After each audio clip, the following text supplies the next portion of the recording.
Welcome back to my channel. Today I would like to share with you how I grow from 0 to 1,000 subscribers on YouTube.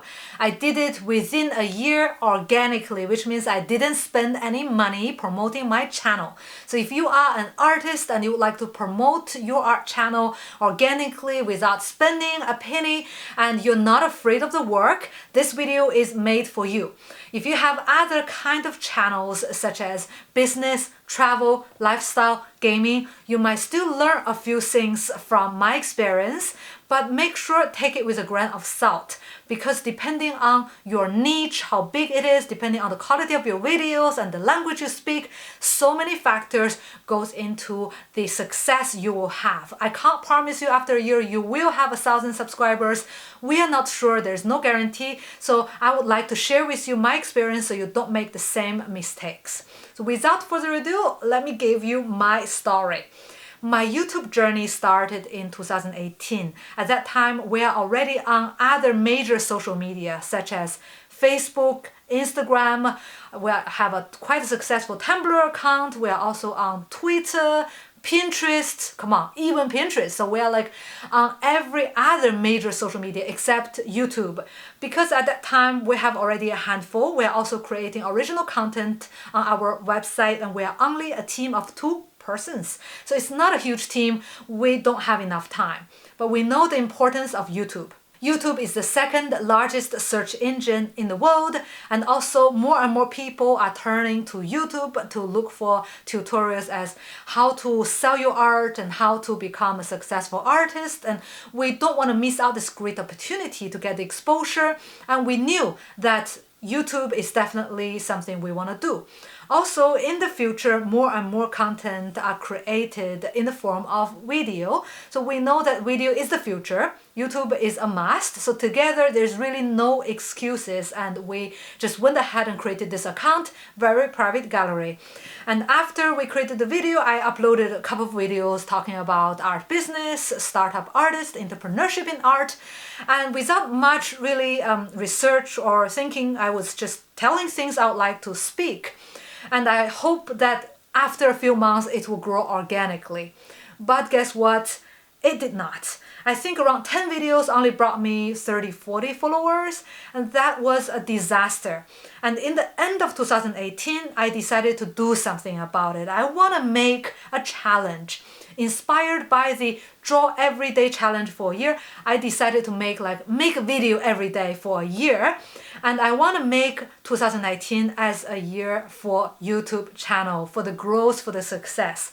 On the 1st of January 2019, I made a video for the series of videos, The Art Money Talk. It's quite self-explanatory. It talks about art and money, how artists make money, how to make money selling different things like merchandising, prints and whatnot. So everything to do with how artists make money is included in this series. And I made videos 5-6 times a week for 8 months straight. I made my video every day. So I know other YouTubers would make a long video or take different videos on the same occasion and then would upload day by day. But I took the hard way. I made it literally every single day because I couldn't manage to record 10 videos. I have to memorize my scripts, and English is not my first language and it's not even my daily language as I don't live in an English-speaking country. So I find it very hard to make more videos than just one. So I made my daily videos as I go. I visited China, my hometown, after not being there for 10 years.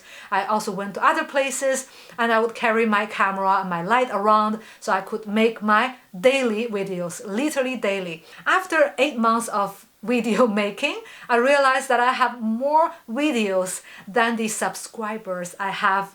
That doesn't make any sense. Do you know any YouTube channel that has more videos than the followers? I don't. So my channel was the only channel I knew that was like this, and I decided to take a break and reflect on what I've done wrong because it obviously did not work. So I took a break in August. I spent 2 weeks reorganizing my plan for the rest of the year, and I went back with twice a week video production. I would cut the quantity and focus on the quality. And instead of making a video just like shooting videos every day, I would plan it, I would write my scripts, and I would publish also a thorough article on the website together with the videos. I would link them. I would send people from the website to the YouTube channel so I could get the synergy, and also I could lure more people into my YouTube channel. I think the twice a week strategy has worked a lot better, and by the end of December 2019, I reached 1,000 subscribers on our YouTube channel. And also YouTube decided to give me the community feature, which is a great thing. I was not guaranteed to be given this after reaching 1,000, but they decided to give me, which is very, very good. And I reached my goal, and that was not exactly a success because after 250 videos and a year's work, I reached 1,000. Yeah. I wouldn't celebrate it, but I would say it's something I have learned a lot from, and it's a very good learning curve. I could make better videos, I could make videos faster, I could speak better in front of the camera, and if I could go back, what would I have done differently? There are three things I would say I would do it completely differently. The first thing is I would not make video every day. I think that in the beginning of your channel, you should make maybe twice a week. That's enough because you need time to plan, to think, to focus on the quality, to establish the quality so that you can provide people with consistent quality content and people start to get engaged. If you're just randomly shooting videos and putting it out there, it's not going to be as impactful and long-lasting than taking your time and do it well. So I wouldn't make a video every single day. Although it was a good practice, but it wasn't strategically sounding. If I could go back in time, the second thing I would do differently is I would have created the channel and made videos consistently in 2018 instead of waiting for things to work and hoping my channel grow organically without much work, and it didn't, and then I decided to do some extra work. I should have made 2 videos every week in 2018. At that time, there are less competition because, of course, every single day there are more people coming and joining YouTube and becoming your competition. So if you want to make a YouTube channel, do it today. No, do it yesterday. But obviously you can't go back in time, so do it as soon as possible and just try to upload once or twice a week as consistent as possible, as early as possible, so that you don't miss out on the initial growth. Especially if you want to go to a new social media like TikTok or another new social media, make sure you do that ASAP. The last thing I would have done differently is I would have narrowed down the niche even more.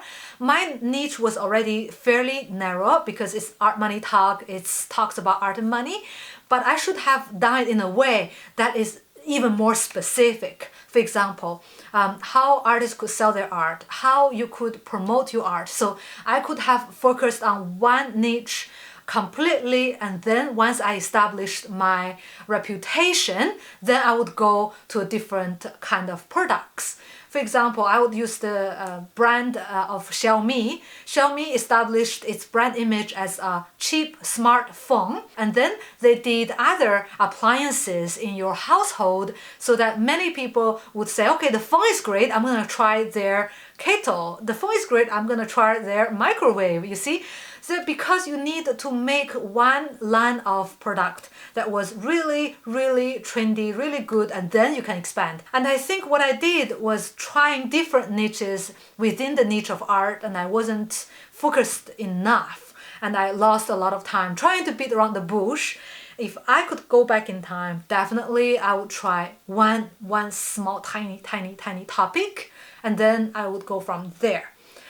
I hope you have learned a few things from my experience, and I wouldn't call it a great success, but it's better than not reaching that 1,000 mark. I think I would even be more upset in the end of the year after spending a year full-time working on this and then not reaching that. So, try to look at the bright side and keep on the consistency and keep on the good work, I hope.